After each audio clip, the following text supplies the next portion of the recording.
I need my phone call tonight. 1 second. So, how's everybody doing? So, I recently watched Operation Varsity Blues on Netflix's documentary on the 2019 college admissions scandal. Guys, between this, Never Have I Ever, and The Social Dilemma, I feel like Netflix is actively trying to chase me down with memories of my past. So for those of you who haven't ever heard of this real-life admission scandal, I envy you. Seriously, please send me your address and say the guest room in the rock you live under. So what happened was a man named Rick Singer spent years seemingly running a college consulting service, which was actually taking bribes from parents before deceiving colleges into accepting students who didn't deserve it at all. And all I got to say to that is, where was this guy when decades of Indian kids were trying to fudge their applications? Seriously. But honestly though, I kind of wish Rick Singer was my college counselor, because I had another college counselor, and all she ever did was tell me which parts of my life not to include.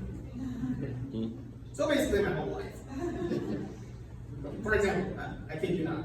Hey, you might not want to include all those school talent shows and student fundraisers you performed at. You see, what colleges want to hear is that time you were a backup on the scholastic bowl team and made it all the way to the conference finals.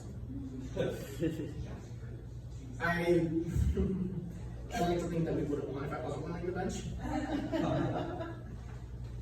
You see, when I was 17, I was rejected from not one, not two, but 6 institutions, including UT Austin and the entire one-stop shop known as the UC system.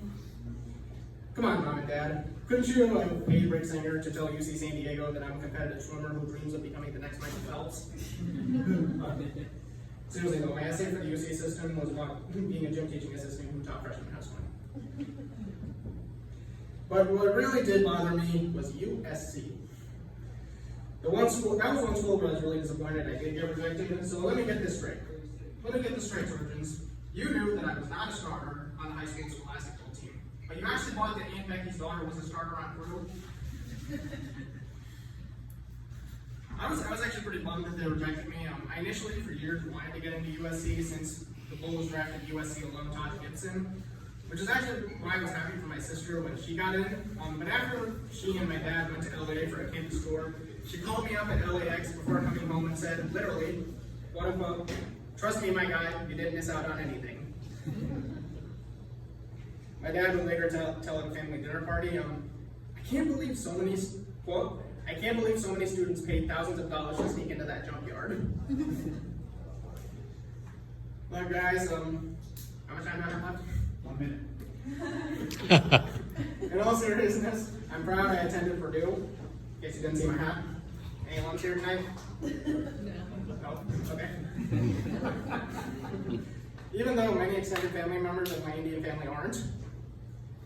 But honestly, I'm glad I attended the same school as Orville Redenbacher, because now I know for the fact that Garrett Popcorn is way better. Finally, I actually did tell my mom as a joke that we should have hired Rick Singer, and she's like, Pranav, it's hard enough telling your relatives that you only have 1 degree. If you had gotten caught up in that scandal, I would have had to talk about how you expelled and have no degree. All right, guys, thank you guys so much.